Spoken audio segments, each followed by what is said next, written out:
Good evening or good afternoon, everyone. Welcome to the Rangers Review Team News Reaction. We are battling through some connection issues in Dumbarton. Chris Jack is there. There's some loud dance music on in the background. That is, of course, an away day in Scottish football. We're going to preview today's game. The Rangers return to competitive action. Dumbarton against Rangers in the Scottish Cup. Chris, hoping you can hear me.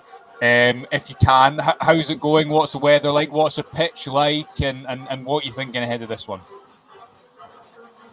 I can just about hear you, Josh. There's no power, there's no Wi-Fi, and I don't even have a desk for the evening, so It's going to be an interesting 90 minutes. But the pitch looks about as good as it was ever going to. I know there's obviously been a bit of doubt over it, but no, it's not the best surface. I know the manager addressed it at his press conference yesterday. It's not going to be a classic cup tie down here tonight, but it's also a game that Rangers have to win. So fingers crossed, we can get through.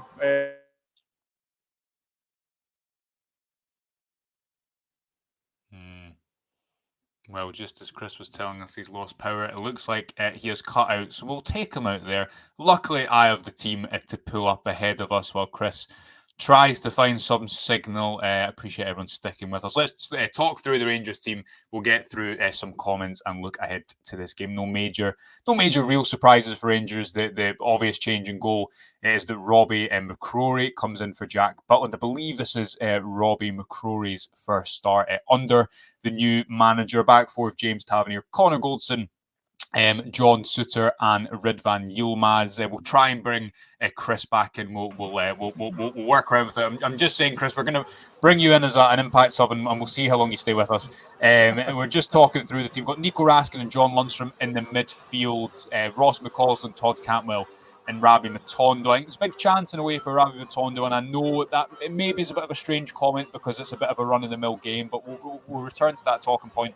And Cyril Dessers is up top. Maybe some people thought it would be Fabio Silva, myself included, not least because it's been Silva who started those two friendly games. Up top it is Cyril Dessers. Chris, if you can just give us your overall reaction to that team. No big surprises in there. I think everyone probably thought that Robbie McCrory would come in. I think Robbie McCrory would be justified to think he deserves a chance, as good as Jack Butland has been. Maybe no major surprise as well about Cyril Dessers because he has been the number 9 for a while, even if Fabio Silva has played up there in the friendly games. Aside from that, anything stand out or shock you with Philippe Clement's starting 11?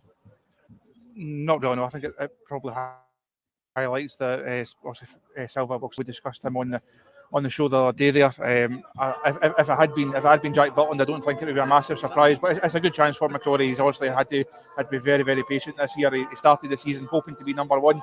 You can't really argue with the form that Jack Butland has been in, though. So it's a chance for him to come in, get a game. But no, we know it's going to be Butland between the sticks once again come the Hibs game. Apart from that, I think the team's strong. Almost pitch itself just because of the injury problems. There's still a number of players working their way back to full fitness. So I don't think the side itself is a massive surprise. It's certainly a strong one, and certainly one that should be able to get the job done fairly comfortably here tonight.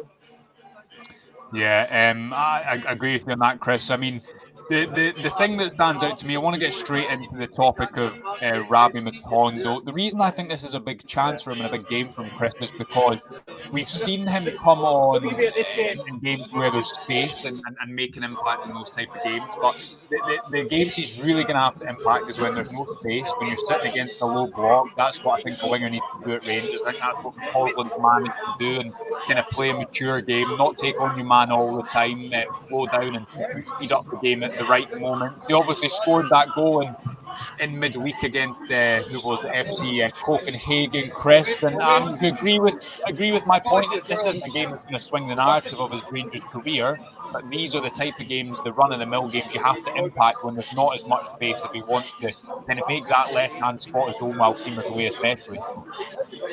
Certainly, obviously, well, Abdallah Sima is at the AFCON. Some slightly worrying reports coming out of the Senegal camp over last. Yeah.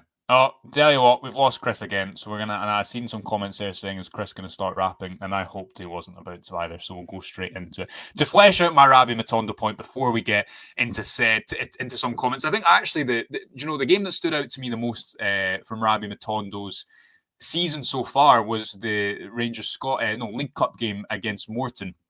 It was not a classic, but the reason that stood out to me was I think he had something like 12 or 14 dribbles in that game. And if you look at the times Rabbi Matondo's been able to make an impact, so I'm thinking Livingston at the start of the season, St Johnstone, obviously PSV, it's all been when there's been space.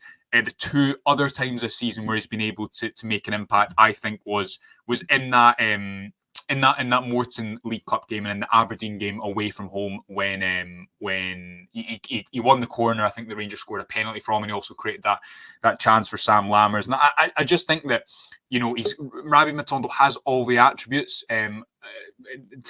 He's cost a lot of money throughout his career, but it's about piecing that together, isn't it? It's about doing it consistently and about, I think, impacting when you have a little bit less space. So intrigued to see how he does today. We're going to get to some comments while it is just me on the stream to give me some company. First and foremost, Mac, a good friend of the show, says the pitch looks dreadful, Joshua. I hope we don't pick up any injuries on that surface. Ian Edwards says, are we surprised to see that Clement has went with such a strong starting 11? I'm not really, Ian, because I thought that Rangers have had a couple of weeks without competitive football, so I think Clement would kind of want to get right back into the swing of things. I guess the argument would be, well, maybe you've got a game in midweek and a game then on Saturday as well. Connor Goldson obviously will miss that one in midweek through suspension. But because the team has had 2 weeks off, I'm not too surprised at Clement, because he wants it. It's a difficult pitch. Obviously, Rangers should, barring an absolute disaster of historical significance, should win a game like this away from home. But it's a difficult pitch. That we know what the conditions are like because there was a pitch inspection as late as 1 o'clock today. So not too surprised to see a strong team. Jason said, is Sterling injured? I believe he has a small knock, Jason, not anything that is expected to be serious from what I understand. But I do believe that he has picked up a knock at some point, which is probably why he's not in that starting 11 as well. John Moffat making the point, if I can pull it up, that Hearts also had a difficult game earlier on against Spartans. I expect the same on that type of pitch today. It's going to be difficult, John. I think I think everyone would be in agreement about that, and it is difficult because people will be obviously expecting a good performance from Rangers, given they haven't watched them for some time. But certainly the conditions will make it a little bit difficult today. Craig says, hopefully the men's team can take a leaf out of the ladies. Yeah, fantastic result for Rangers women to get into the final of the Sky Sports Cup last night against Celtic with that late Old Firm win. So totally agree with that. Chris getting in touch to say it's a strong team, important that Rangers dominate the game. David saying imperative that Rangers at the injury to Seema is not a long-term one, as Chris was just mentioning before he went off the video. Some rumours coming out that Seema might have picked up an injury. We'll try to get to the bottom of that, especially if we don't get a striker in before February. Again, a very pertinent point, given that Fabio Silva, who I think will play through the middle a lot for Rangers, it's no secret that they don't have a lot of depth in that area, though they need a lot from Cyril Dessers. I think there's still a lot of need for Rangers to bring someone else in up top. We'll wait and see if we do get a sighting of Silva today. Roberto getting in touch with a bold prediction, 6-0. I think people would enjoy that. RFC 72 saying, what's up with Cifuentes? Not entirely sure. Obviously had that injury before the international break. Did play in the games, the friendly game away in La Manga. So again, I'm sure that's one that we'll get to the bottom of when we speak to the manager after the game. Hopefully it's not anything too serious. And Chris, finally, before we close up and listen, we'll be back on with Chris, hopefully with strengthened signal and renewed enthusiasm after full-time. Hoping McCrory doesn't make any mistakes at corners tonight. Yeah, Rangers obviously have conceded 3 goals from set pieces in those 2 friendly games.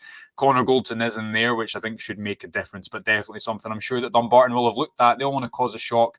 I'm sure they'll have a good amount of confidence as well that the pitch, the conditions conditions will be a leveler, we will see what happens. You can stick with us right through on our socials. A little bit of a shorter pre-match briefing, but hopefully we'll be back, as I say, with Chris after the game when the Wi-Fi signal is a little bit stronger. Sometimes it's a bit difficult when you go away to grounds and there maybe isn't Wi-Fi. You are battling with luck a little bit. But thank you to everyone who's joined us for this brief pre-match build-up. A reminder of that Rangers team in front of you to face Dumbarton if you've not seen it already. Stay up to date with us on the socials. We'll have the instant analysis right after the game.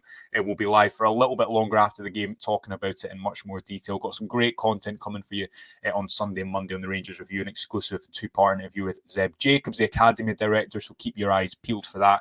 Until then, enjoy the game wherever you're watching. Thanks for joining me on this solo pre-match briefing, and we'll speak to you